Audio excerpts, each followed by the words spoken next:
So the Apple TV Ultra is finally sitting in front of me, and after spending real time living with it across a full week of daily use, gaming sessions, and testing every single complaint that's plagued the previous generation, I can finally tell you whether this thing is actually worth the price jump or if it's just a marginal refresh dressed up as something bigger.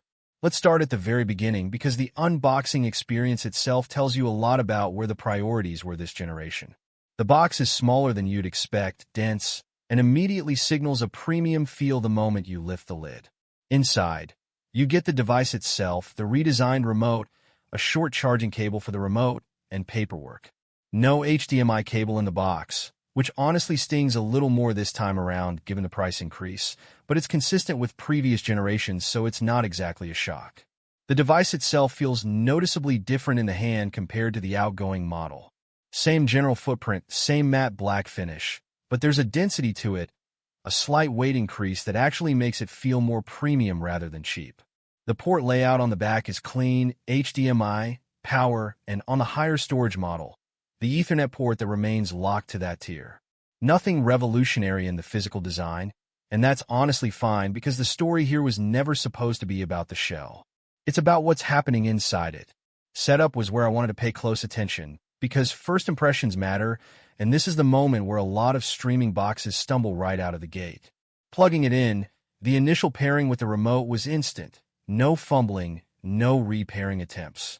Signing into my account carried over instantly since everything is tied to the ecosystem already, and within about 90 seconds I was already scrolling through the home screen. Comparing this directly against setting up the previous generation box side by side, the difference is noticeable but not dramatic. It's faster, but not in a way that fundamentally changes your day. Where it started to get interesting was in the first few minutes of actually watching something, because that's when the real test began. I want to talk about the audio dropout issue first because this was the single biggest complaint heading into this release, and it's the one I was most skeptical about.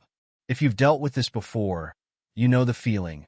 You're deep into a dense action scene, gunfire, explosions, dialogue layered on top of a swelling score, and suddenly the audio just vanishes for a split second before snapping back. It's jarring, it pulls you completely out of the moment, and on the previous generation box it happened often enough that I genuinely started associating certain scenes with anxiety about whether the audio would hold up. Over the course of a full week, watching a mix of high bitrate action movies, dense sound mix content, and everyday sitcom reruns, I counted the dropouts. On the old box, across similar content, I was seeing this happen multiple times per 2-hour movie, consistently, predictably, annoyingly.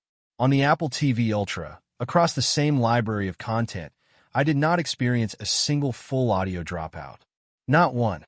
That's not a subtle improvement. That's a fundamentally different experience.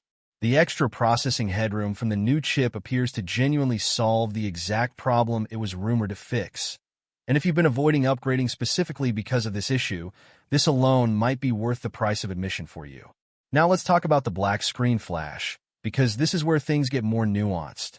The good news is it's dramatically shorter.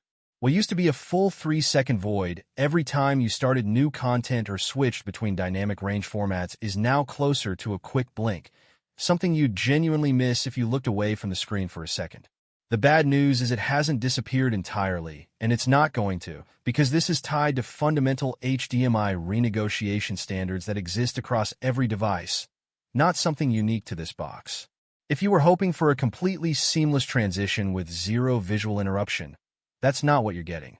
What you are getting is a version of this problem that goes from mildly infuriating to barely noticeable, which in day-to-day use is a real quality of life improvement, even if it's not a complete elimination.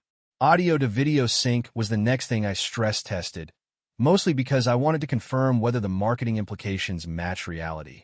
As expected, and as most of the leaks correctly predicted, this issue is largely unchanged because it was never actually caused by the streaming box in the first place.